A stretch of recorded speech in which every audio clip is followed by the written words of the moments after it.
اعوذ باللہ السمیع العلیم من الشیطان الرجیم من حمزہ ونفخہ ونفثہ بسم اللہ الرحمن الرحیم ربی یسر ولا تعسر وتمم بالخیر ربی زدنی علما ثم لآتینہم من بین ایدیہم ومن خلفہم وعن ایمانہم وعن شمائلہم ولا تجد اکثرہم شاکرین قال اخرج منها مذءوما مدحورا لمن تبعك منهم لأملأن جهنم منكم أجمعين ويا آدم اسكن أنت وزوجك الجنة فكلا من حيث شئتما ولا تقربا هذه الشجرة فتكونا من الظالمين فوسوس لهما الشيطان ليبدي لهما ما وري عنهما من سوآتهما وقال ما نهاكما ربكما عن هذه الشجرة إلا أن تكونا ملكين أو تكونا من الخالدين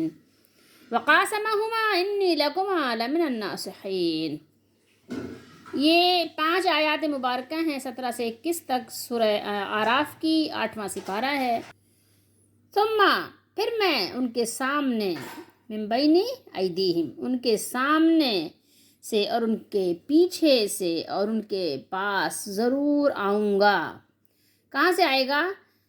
وہاں آگے سے آئے گا، من بین ایدیہم ومن خلفہم خلف سے آئے گا، پیچھے سے آئے گا، اور وعن ایمانہم دائیں سے اور ان کے دائیں سے، اور شمائل اور ان کے بائیں سے بھی۔ اور تو کس کو کہہ رہا ہے؟ اللہ کو، یعنی اللہ تعالیٰ۔ آپ ان کی اکثریت کو شکر گزار نہیں پائیں گے، یعنی اکثریت جو ہوگی وہ ناشکری ہوگی۔ وَلَا تَجِدُوا أَكْثَرَهُمْ شَاكِرِينَ۔ اللہ نے فرمایا نکل جا، دفع ہو جا، اخرج چلے جاؤ، اس سے ذلیل دھتکارا ہوا، کیسے جاؤ؟ مذموم مذمت کیا ہوا، مدحورا۔ پھر ان میں سے جو تیری پیروی کرے گا، اللہ تعالیٰ بیان فرما رہے ہیں کس کی پیروی کرے گا؟ یہ کاف ضمیر کس کی طرف ہے؟ اسی شیطان کی طرف ہے، کہ جو شیطان کی پیروی کرے گا اس کو کیا کرے گا؟ تو اللہ نے فرمایا تو میں جہنم کو تم سب سے ضرور بھروں گا۔ جو شیطان ہے، شیطان بھی جو شیطان کے راستے پہ چلے گا، شیطان کے پیچھے چلے گا، شیطان کی بات مانے گا، یہ سب جو ہے کیا ہوگا؟ ایک گروہ ہوگا جو جہنم میں چلا جائے گا۔ اللہ تعالیٰ ہم سب کو بچائے۔ اور پھر اللہ تعالیٰ نے آدم علیہ السلام سے خطاب کیا، اور اے آدم تم اور تمہاری بیوی جنت میں رہو، اور تم دونوں جہاں سے چاہو کھاؤ، یعنی آپ کو آزادی ہے کھانے پینے کی، آپ کھائیے پیجیے، ٹھیک ہے۔ فکولا تم دونوں کھاؤ، دونوں کے لیے من حیثو جہاں سے چاہو، شئتما ٹھیک ہے، جو چیز چاہو تم دونوں، لیکن بات یہ ولا تقربا، اور تم دونوں نہیں جانا، قریب بھی نہیں جانا۔ کہاں نہیں جانا؟ اس درخت کے، شجرتا ہاذہ شجرتا، یہ جو درخت ہے نا، اس درخت کے قریب نہیں جانا۔ کسی درخت کی طرف اشارہ ہوا ہے، ہاذہ شجرتا، یہ جو یہ درخت ہے نا، اس درخت کے پاس نہ جانا، ٹھیک ہے۔ اس کے سوا تمہیں اجازت ہے تم کھاؤ اور پیو، ٹھیک ہے، ورنہ تم دونوں ظالموں میں سے ہو جاؤ گے۔ پھر شیطان نے ان دونوں کو بہکانے کے لیے وسوسہ ڈالا۔ کہاں ڈالا؟ دل میں ڈالا، اس لیے بریکٹ میں ہے، تاکہ ان کے لیے ان کی شرمگاہیں ظاہر کر دے۔ سب سے پہلا کام کیا ہوتا ہے نافرمانی کے بعد؟ کہ حیا سوز مناظر ہوتے ہیں، شرم کی چیزیں ظاہر کر دے جو ان سے چھپائی گئی تھی، جو سب چھپی ہوئی چیزیں تھیں۔ اور شیطان نے کہا تمہارے رب نے تمہیں صرف اس لیے روکا ہے کہ کہیں تم دونوں فرشتے نہ بن جاؤ، ٹھیک ہے، یعنی حاضر شجرہ، یہ جو شجر سے روکا ہے اس درخت سے، ربو کما ضمیر ہے کس کے لیے؟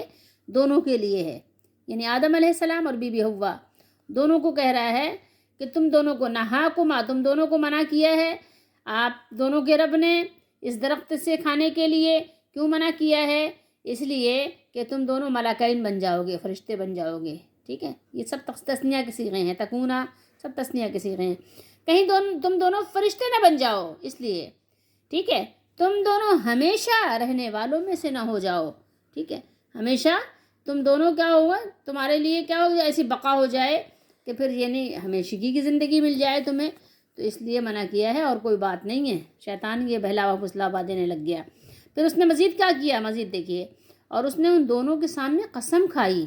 وقاسمہما دونوں کے سامنے، وہ دونوں جو تھے نا، دونوں آدم اور حوا علیہم الصلاۃ والسلام، دونوں کے سامنے قسمیں کھائیں. قسم کھا کر یقین دلایا کہ بے شک میں تم دونوں کے خیر خواہوں میں سے ہوں، ناصح ہوں.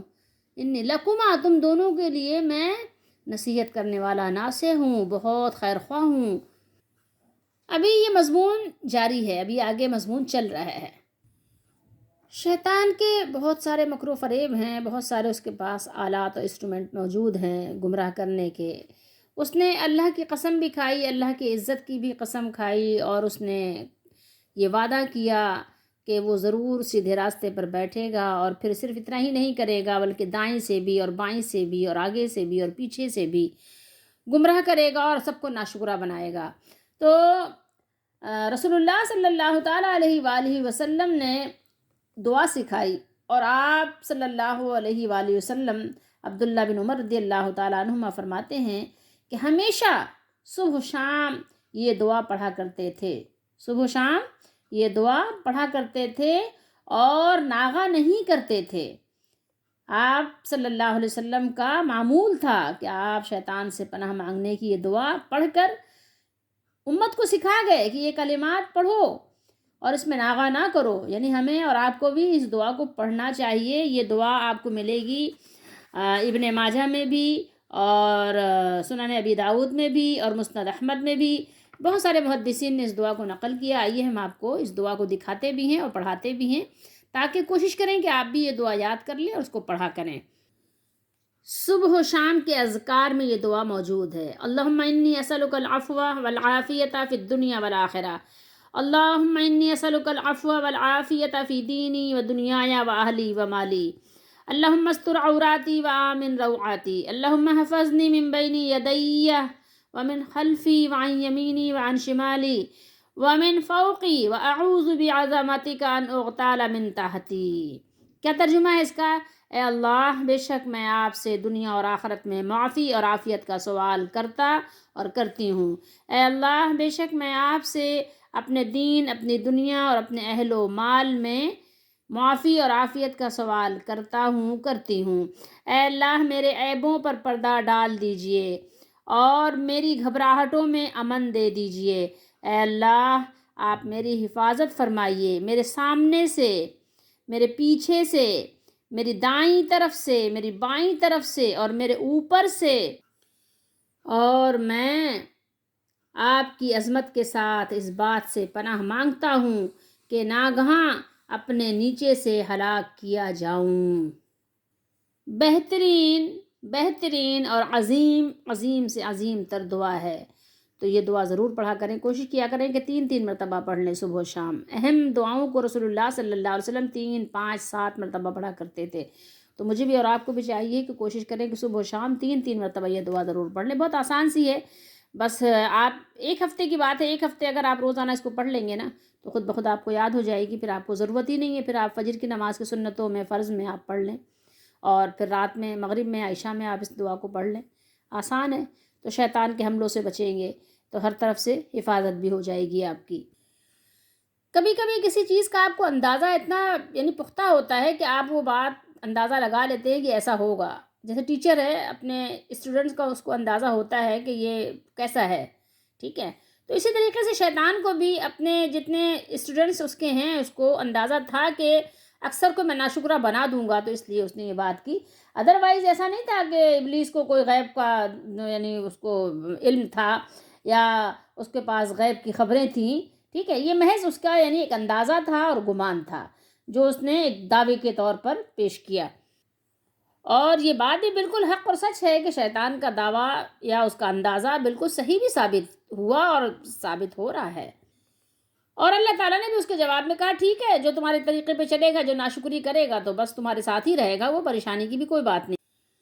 نسائی شریف کی حدیث شریف ہے کہ حضرت عبداللہ بن عباس رضی اللہ تعالیٰ عنہما فرماتے ہیں کہ آگے سے آنے کے معنی یہ ہے کہ انہیں آخرت کے بارے میں شک میں مبتلا کروں گا، اور پیچھے سے آنے کے معنی یہ ہے کہ میں انہیں دنیا کی محبت میں مبتلا کروں گا، اور دائیں طرف سے آنے کے معنی یہ ہے کہ میں ان پر دین کے معاملات کو مشتبہ کر دوں گا، شبے میں ڈال دوں گا، اور بائیں طرف سے آنے سے مراد یہ ہے کہ میں گناہوں اور نافرمانیوں کی خواہش ان میں پیدا کر دوں گا۔ الغرض اس سے مراد خیر و شر کے تمام رستے ہیں کہ خیر سے وہ انہیں روکے گا اور شر یعنی برائی ان کے دلوں میں برائی کی محبت پیدا کرے گا۔ اور مزید حضرت عبداللہ بن عباس رضی اللہ تعالیٰ عنہما نے فرمایا کہ شیطان نے یہ نہیں کہا کہ میں ان کے اوپر سے بھی آؤں گا، تو اس لیے کہ اوپر سے تو رحمت نازل ہوتی ہے، اوپر سے تو اللہ کی رحمت ہر وقت اپنے بندوں کے لیے نازل ہوتی رہتی ہے۔ وَلَا تَجِدُوا أَكْثَرَهُمْ شَاكِرِينَ۔ اللہ تعالیٰ نے سورہ سبا میں ارشاد فرمایا کہ اور شیطان نے ان کے بارے میں اپنا خیال یقیناً سچ کر دکھایا، چنانچہ سوائے مومنوں کی ایک جماعت کے وہ اس کے پیچھے چل پڑے، اور اس ابلیس کا ان پر کچھ زور نہ تھا، مگر ہمارا مقصد یہ تھا کہ جو لوگ آخرت کے متعلق شک میں ہیں ان سے ان لوگوں کو جو اس پر ایمان نہیں رکھتے ہم کیا کریں، ممیز کر دیں، اور آپ کا رب ہر چیز پر خوب نگہبان ہے۔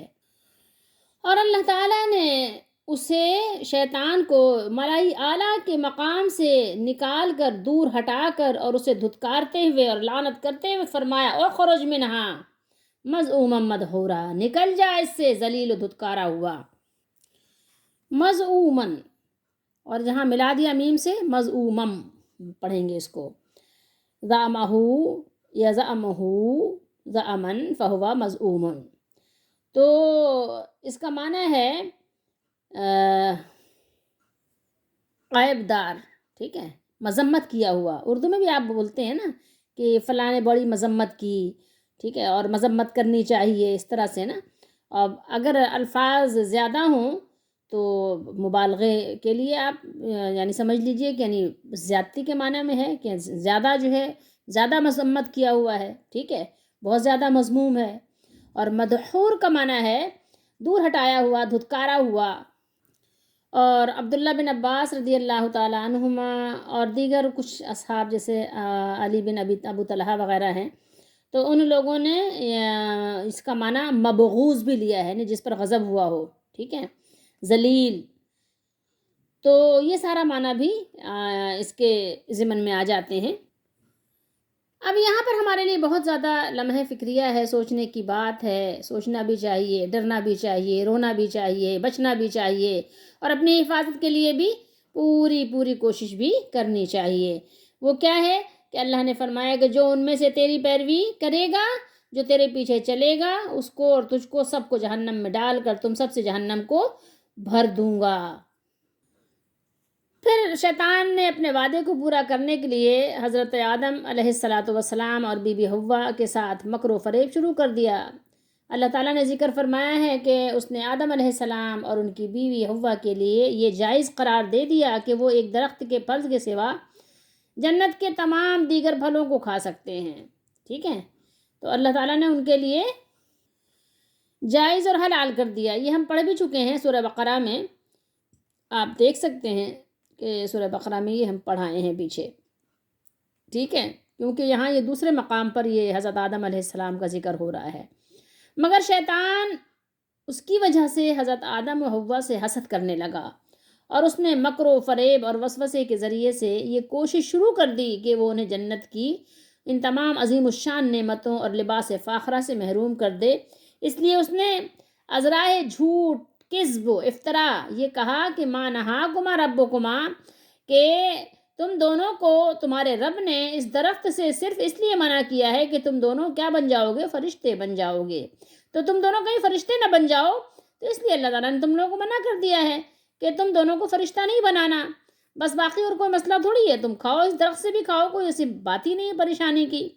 تمہیں اس لیے منع کیا ہے تاکہ تم اس پھل کو کھا کر فرشتے نہ بن جاؤ یا ہمیشہ جیتے نہ رہو، اور اگر تم اس درخت کے پھل کو کھا لو تو تمہیں یہ دونوں باتیں حاصل ہو جائیں گی، ٹھیک ہے، جیسا کہ اور مقام پر سورہ طٰہٰ وغیرہ میں ہم پڑھیں گے۔ ان تکونا ملکین، ان تکونا ملکین، دراصل فرمایا ہے مفسرین نے کہ یہ ہے لئلا تکونا، ٹھیک ہے، تم دونوں فرشتے نہ بن جاؤ، او تکونا من الخالدین، یا کہیں تم دونوں ہمیشہ رہنے والوں میں سے نہ ہو جاؤ۔ اب اس کے بعد شیطان نے کیا کیا؟ اس کے بعد قسم کھائی، ٹھیک ہے، شیطان نے، ابلیس نے اپنی بات کا یقین دلانے کے لیے اللہ کا نام لے لے کر قسمیں کھائیں۔ آدم علیہ السلام اب اس کو جھٹلا نہ سکے، کیونکہ یہ بات آپ کے وہم و گمان میں بھی نہیں آ سکتی تھی کہ شیطان لاکھ نافرمان اور بے ایمان اور میرا دشمن صحیح، لیکن وہ جھوٹی قسم بھی کھا سکتا ہے۔ یعنی یہ تو ظاہر ہے کسی نبی، آپ تصور کر سکتے ہیں، کریم الفطرت انسان کا اپنی پاک نفسی کے باعث کسی عیار کے مکر و فریب میں آ جانا کوئی مشکل بات تو نہیں ہے، بہت آسان بات ہے، آپ سمجھ سکتے ہیں۔ میں نہ عارف، نہ مجدد، نہ محدث، نہ فقیہ، مجھ کو معلوم نہیں کیا ہے نبوت کا مقام۔ عریانیت ویسے تو آپ عین سے بولتے ہیں نا اردو میں، ٹھیک ہے، عریاں ہونا، یہ وریہ جو ہے یہ ہے مجہول کا صیغہ ہے، باب مفعلہ سے ماضی مجہول ہے، ٹھیک ہے، یہ آپ کہہ سکتے ہیں جیسے وارا یواری موارتن، اور یہ جو سوآت ہما ہے تو سوءتن، اس کو کیوں کہتے ہیں؟ سا یسو، اس کا معنی ہے برا لگنا ہے، برا لگنا، ٹھیک ہے، اس لیے کہتے ہیں کہ اس کا جب انسان یعنی ننگا ہو، جسم کھلے، عریاں ہو، تو یہ طبعاً انسان کو برا لگتا ہے، اور اگر یہ انسان کو برا نہیں لگتا تو وہ سوچ سکتا ہے کہ شاید وہ انسانیت کے مقام سے بھی نیچے گر گیا ہے، سوچنا چاہیے، ٹھیک ہے۔ تو اللہ تعالیٰ نے آدم علیہ السلام کو جنت کا لباس جو پہنایا تھا، تو جس سے ان کی شرمگاہیں چھپی ہوئی تھیں، وہ ممنوعہ درخت کھانے سے اتر جانا تھا۔ اللہ تعالیٰ نے آدم علیہ السلام کو پہلے ہی جنت کی 4 خصوصی سہولتیں بتائی تھیں، جن میں سے ایک یہ تھی کہ تم جنت میں ننگے نہیں ہوگے، اور ساتھ ہی بتا دیا تھا کہ ممنوعہ درخت کھانے سے یہ سہولتیں چھن جائیں گی۔ اس لیے یہ بات آدم علیہ السلام کو بھی معلوم تھی، مگر شیطان کی قسم کھانے سے بھول گئے۔ سورۃ طٰہٰ میں ہم پڑھیں گے کہ اللہ نے فرمایا کہ آدم علیہ السلام کا ارادہ نہیں تھا، بلکہ وہ بھول گئے، ٹھیک ہے۔ تو اس کو ہم پوری تفصیل تو انشاءاللہ سورۃ طٰہٰ میں ڈیٹیل کے ساتھ پڑھیں گے۔ نہ تم زمیں کے لیے ہو نہ آسماں کے لیے، جہاں ہے تیرے لیے تم نہیں جہاں کے لیے۔ وقاسمہما، یہ صیغہ جو ہے یہ تھوڑا سا آپ کو شاید پریشان کرے کہ یہ تو باب مفعلہ ہے، اور باب مفعلہ کی ایک خاصیت ہے کہ 2 طرفہ مقابلے کے لیے ہوتا ہے، تو یہاں شیطان نے قسم کھائی تھی، آدم علیہ السلام نے تو قسم کھائی نہیں تھی، تو اب یہ مقابلے میں جب کوئی قسم تھی نہیں تو یہ باب مفعلہ یہاں پر ذکر ہوا ہے، تو اس لیے یہاں یہ مبالغے کے لیے ہے، ٹھیک ہے، کہ صرف اس نے قسم نہیں کھائی تھی بلکہ قسمیں کھائی تھیں، بار بار قسم کھائی، ٹھیک ہے۔ ترجمہ یہاں کیا ہوگا کہ اس نے بار بار قسم کھائی، ٹھیک ہے، مبالغہ یعنی بڑھا چڑھا کر کسی چیز کا معنی، زیادتی کا معنی، تو اس نے قسم کھائی یعنی زیادتی کے ساتھ زیادہ قسمیں کھائیں۔ انبیاء علیہ السلام کی جو فطرت ہے وہ بہت ہی معصوم، اللہ تعالیٰ نے ان کو معصوم بنایا ہے، ان کے اندر یعنی آپ کہیے کہ بالکل بھی کسی قسم کی دنیاوی جو یہ رسم و رواج ہوتے ہیں وہ ان کے اندر بالکل نہیں، بالکل سادہ طبیعت ہوتے ہیں، سادہ مزاج۔ حضرت عبداللہ بن عمر رضی اللہ تعالیٰ عنہما بیان فرماتے ہیں کہ رسول اللہ صلی اللہ علیہ وآلہ وسلم جب صبح و شام کرتے تو ضرور یہ دعا پڑھتے، جو دعا میں نے آپ کو ابھی پڑھ کر سنائی تھی، اللہم انی اسألک العفو والعافیۃ فی الدنیا والآخرہ، یہ پوری دعا آپ لوگ ضرور پڑھا کریں۔ انبیاء علیہ السلام معصوم ہونے کے باوجود آپ دیکھیے کہ دعائیں ہمیں سکھاتے ہیں اور خود بھی اس کا معمول رکھتے ہیں، تو ہمیں اور آپ کو کتنی دعا کرنی چاہیے۔ اب جو ہم نے یہ 5 آیات یہاں پڑھی، اپنے لیے سبق دیکھیے کہ ہمارے لیے کیا سبق ہے، کہ دیکھیے کہ اللہ کے نافرمانی کرنے کے بعد اس کا کیا انجام ہوا، کہ بلند مقام ہونے کے باوجود بھی اللہ تعالیٰ نے اس کو اپنے بارگاہ قرب و رحمت سے نکال دیا، ٹھیک ہے، اللہ نے اس کو دھتکار دیا کہ جب تم ہمارے سامنے، ہمارے حکم کے سامنے سرفگندہ نہیں ہو تو یہاں اکڑی ہوئی گردن والوں کا کوئی کام نہیں ہے۔ آپ سمجھ رہے ہیں بات کو؟ تو اب آپ دیکھیے کہ جب دنیا میں رہتے ہوئے لوگ تکبر کرتے ہیں تو رسول اللہ صلی اللہ علیہ وسلم نے فرمایا کہ جس کے دل میں رائی کے دانے کے برابر بھی غرور و تکبر ہوگا اس کے لیے جنت کے دروازے بند ہوں گے۔ سوچئے تھوڑی دیر کے لیے، کبھی سوچا آپ نے، کبھی غور کیا؟ تو مجھے اور آپ کو کیا چاہیے، کیا کرنا چاہیے؟ اور ایک سبق ہمارے لیے بھی معلوم ہوتا ہے کہ اللہ تعالیٰ کا نافرمان کون ہوتا ہے؟ ذلیل اور حقیر ہوتا ہے۔ شیطان کس مقام عزت پر فائز تھا، اور جب حکم الہی سے اس نے سرتابی کی تو ذلت اور رسوائی کی پستیوں میں پھینک دیا گیا، اور اس نے مہلت مانگی تو دیکھو اس کو مہلت ملی ہے۔ تو جو بھی اللہ تعالیٰ سے مہلت مانگتا ہے اللہ تعالیٰ اس کو مہلت دیتا ہے۔ اب یہ اور بات ہے کہ آپ اپنے مہلت کا فائدہ اٹھاتے ہیں یا آپ اس کو غلط استعمال کرتے ہیں۔ حکمت الہی کا تقاضا یہی تھا کہ اسے مہلت دی جائے، اللہ نے اس کو مہلت دی۔ جب تک یہ دنیا موجود ہے اس وقت تک حق اور باطل کی یہ آپ کہیں کہ جنگ جاری رہے گی۔ اور ایک سبق ہمیں یہ بھی ملتا ہے کہ کوئی اگر ٹھوکر کھا کر سنبھل جائے تو اس کی خوش نصیبی ہے، اور جو ٹھوکر کھا کر سنبھلنا تو درکنار جان بوجھ کر ٹھوکر پر ٹھوکر کھاتے چلے جائے یا چلے جانا اپنا شیوا بنا لے، تو پھر اس کو ہلاکت کے گڑھے میں گرنے سے کیسے بچایا جا سکتا ہے اور کیوں کر بچایا جا سکتا ہے؟ شیطان نے ایک نافرمانی کی، ایک حکم عدولی کی، اس پر نادم اور تائب ہونے کے بجائے اور اکڑتا چلا گیا، اور آدم علیہ السلام سے حسد نے اسے یوں حواس باختہ اور گستاخ کر دیا کہ رب العزت کو چیلنج دے دیا کہ جس انسان کو تو نے اتنی تکریم کی ہے اور جس کو سجدہ نہ کرنے کے جرم میں تو نے مجھے اپنی درگاہ رحمت سے دھتکار دیا ہے، ان کو میں اپنے مکر و فریب کے شکنجے میں یوں کسوں گا کہ وہ آپ کے نافرمان اور میرے فرما بردار بن جائیں گے۔ آپ ذرا سوچئے کہ جب انسان بغاوت پر اتر جاتا ہے تو پھر اس کا معاملہ کتنا زیادہ بگڑ جاتا ہے۔ اٹھو میری دنیا کے غریبوں کو جگا دو، کاخے عمرا کے در و دیوار ہلا دو۔ دیکھیے ایک چیز میں آپ کو یہاں بتانا چاہتی ہوں، یہاں پہ اغوا، آپ اردو میں بولتے ہیں نا اغوا، فلاں نے فلاں کو اغوا کر لیا، ٹھیک ہے، قال فبما اغویتنی، یہاں پر ایک چیز دیکھیے، غور کیجئے کہ تھوڑی سی لفظی تشریح کبھی کبھی سمجھانے کے لیے اچھا ہوتا ہے۔ با سببیہ ہے، اغوا کا استعمال مختلف معنوں میں ہوتا ہے۔ کسی کو راہ راست سے بھٹکا دینے کو بھی اغوا کہتے ہیں، کسی کو ایسا حکم دینا جس کی نافرمانی اس کی گمراہی کا سبب بن جائے اس کو بھی اغوا کہا جاتا ہے، نیز کسی کو اس کی گمراہی کی سزا دینے کو بھی اغوا کہتے ہیں۔ ایسا ہوتا ہے دشمنی میں کسی کو سزا دینے کے لیے یا کسی کو نقصان پہنچانے کے لیے، کسی کا مال ہڑپنے کے لیے کیا کرتے ہیں، کسی بچے کے، کسی کی بیٹی کو، کسی کی بیوی کو کبھی اٹھا لے جاتے ہیں، ایسا بھی کرتے ہیں نا۔ تو یہ شیطان کا بھی حال یہی ہے، ٹھیک ہے، یہ سب شیطانی طریقے ہیں۔ تو شیطان نے بے ادبی گستاخی کرنے کے بعد، اللہ تعالیٰ کی طرف اس کو منسوب کرنے کے بعد، پھر اللہ تعالیٰ سے مزید گستاخی اور بے ادبی کرنے کے لیے اس نے کہا کہ میں اولاد آدم کو راہ راست سے بھٹکانے کی ہر ممکن کوشش کروں گا، انہیں ہر سمت سے، ہر طرف سے اپنے گھیرے میں لے لوں گا، شکوک و شبہات کے کانٹے چبھوں گا، ان کے سامنے نیکی کے راستے کیا کروں گا، بالکل سدے سکندری بن کر کھڑا ہو جاؤں گا۔ اس راستے میں کیا کروں گا، ایسی دیوار، سیسا پلائی دیوار بنا دوں گا کہ ان کے لیے اس کو ہٹانا ممکن نہیں ہوگا، اور اگر یہ کوئی نیکی کر بھی بیٹھیں گے تو اس میں ریاکاری کا زہر گھولنے کی پوری کوشش کروں گا۔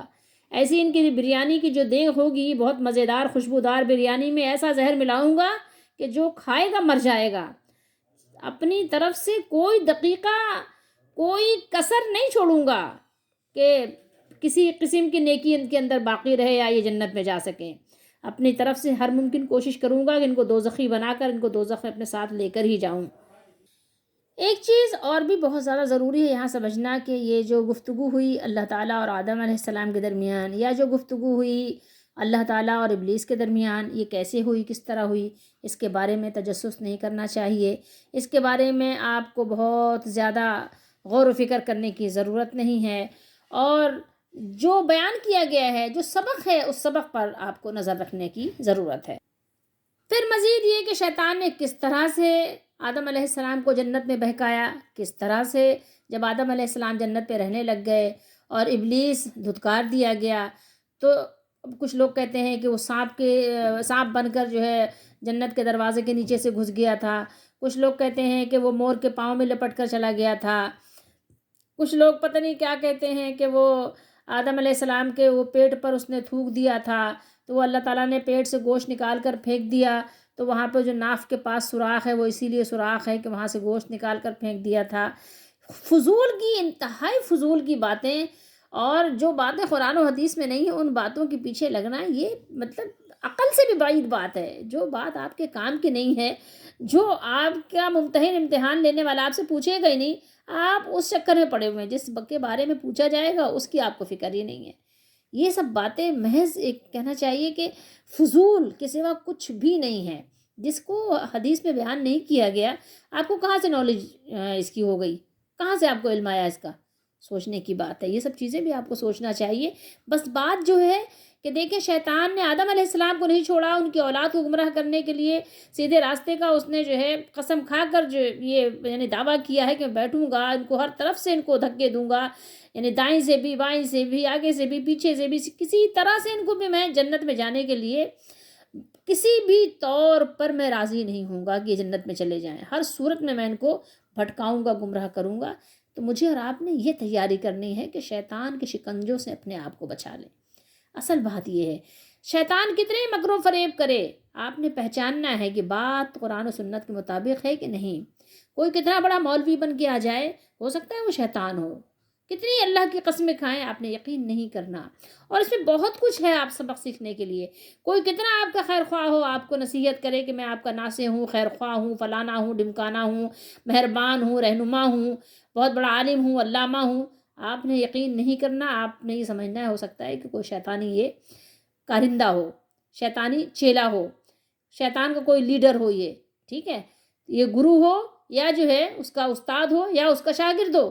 اس لیے آپ نے پہلے قرآن و سنت پہ پرکھنا ہے، اور قرآن و سنت کا علم حاصل بھی اسی لیے کرنا ہے تاکہ ہم اپنے آپ کو بچا سکیں جہنم سے اور جا سکیں جنت میں، ہم تاکہ سنت کے طریقے پہ چل سکیں۔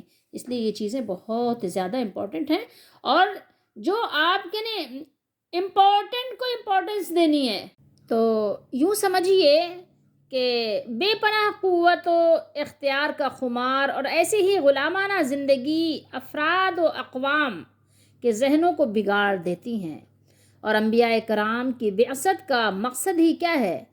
ان کی بعثت کا مقصد یہ ہوتا ہے کہ ان بگڑی ہوئی ذہنیتوں کو، بگڑے ہوئے لوگوں کی اصلاح کی جائے، تاکہ ایک ایسا معاشرہ وجود میں آئے، ایک ایسا معاشرہ تشکیل پائے، معرض وجود میں آ جائے جو طاقتور ہونے کے باوجود انصاف پرست ہو، نظم و ضبط کا پابند ہونے کے باوجود غلامانہ بے بسی کا شکار نہ ہو۔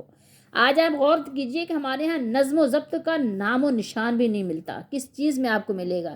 کوئی ڈھنگ نہیں ہے، نہ سونے کا نہ جاگنے کا، کوئی ٹائمنگز ہیں ہی نہیں، نہ کھانے کے نہ پینے کے، نہ آپ کی تقریبات کے، کوئی بھی ٹائمنگز۔ آپ ذرا غور کیجئے گا، اپنی زندگی پہ غور کریں، آپ کتنے ہی آپ جلوس نکالیں، کتنے ہی آپ اجتماعات کریں کہ آپ جو ہے عاشق رسول ہیں، زندگی میں نظر نہیں آتا۔ یاد رکھیے گا، دعوے اور ہیں، دلائل اور ہیں، تو آپ کے ہاں کوئی پابندی نہیں ہے، بلکہ ایک آپ غلامانہ بے بسی کا شکار ہیں، نظر آتے ہیں۔ اور اس میں جو انبیاء علیہ الصلوۃ تشریف لاتے ہیں، اب تو ظاہر ہے کسی نبی نے نہیں آنا، وہ اسی چیز کو وہ کیا کرتے ہیں؟ سکھاتے ہیں کہ ایک ایسا معاشرہ ہو جو طاقتور بھی ہو اور اس کے باوجود انصاف پسند بھی ہو، نظم و ضبط کا پابند بھی ہو، اور غلامانہ ذہنیت سے آزاد بھی ہو، غلامانہ ذہنیت کا بے بسی کا شکار نہ ہو، اور اس قوم میں حقوق اور فرائض کے ترازو کے دونوں پلڑے برابر برابر ہوں۔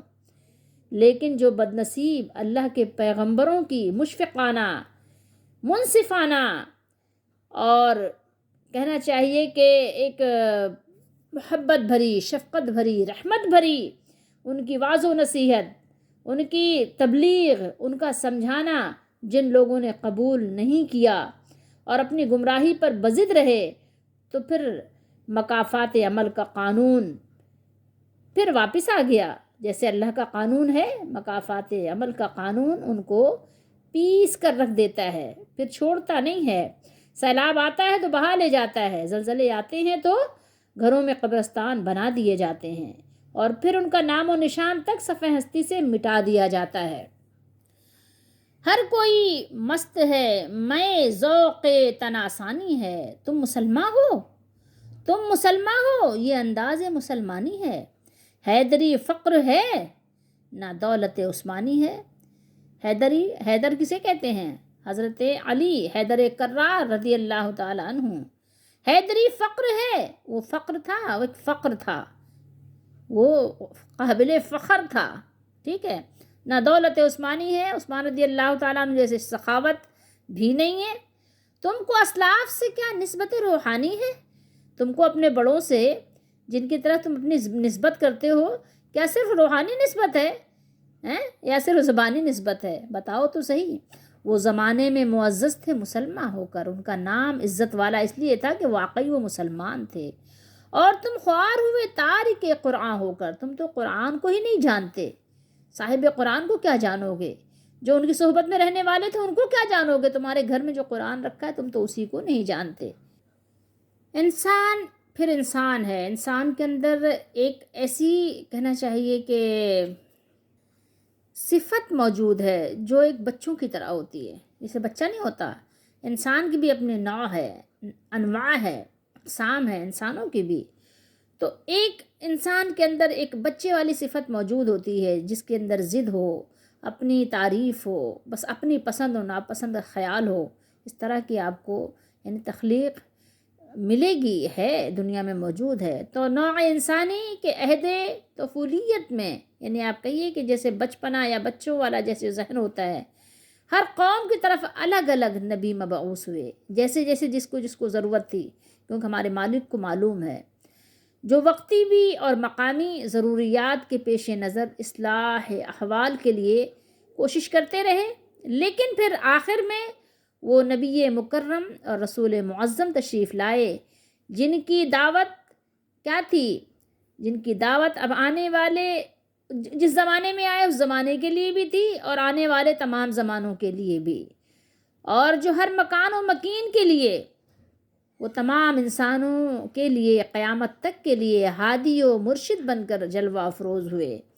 اس لیے قرآن نے اعلان کیا، یا ایھا الناس انی رسول اللہ الیکم جمیعا، اے لوگو میں تم تمام کی طرف اللہ کا رسول بن کر آیا ہوں. تمام کے لیے یہ نبی علیہ السلام تشریف لائے تو اللہ تعالیٰ نے بیان فرمایا. یہ سورہ مبارکہ آپ پڑھیں آپ کو اندازہ ہوگا. اور پھر مزید یہ کہ اللہ تعالیٰ نے اس مقام پر ان عظیم مقاصد کا ذکر بھی کر دیا جن کی تکمیل کے لیے اس نبی آخر الزمان محمد رسول اللہ صلی اللہ تعالیٰ علیہ وآلہ وسلم کو مبعوث فرمایا گیا تھا. اب تلک یاد ہے قوموں کو حکایت ان کی، نقش ہے صفحہ ہستی پہ صداقت ان کی. آج بھی ہو جو براہیم کا ایمان پیدا، آگ کر سکتی ہے انداز گلستہ پیدا. تو مجھے اور آپ کو کیا کرنا چاہیے؟ قوت عشق سے ہر پست کو بالا کر دے، دہر میں اس میں محمد سے اجالا کر دے. کی محمد سے وفا تو نے تو ہم تیرے ہیں، یہ جہاں چیز ہے کیا لوح و قلم تیرے ہیں. وقت فرصت ہے کہاں، کام ابھی باقی ہے، نور توحید کا اتمام ابھی باقی ہے.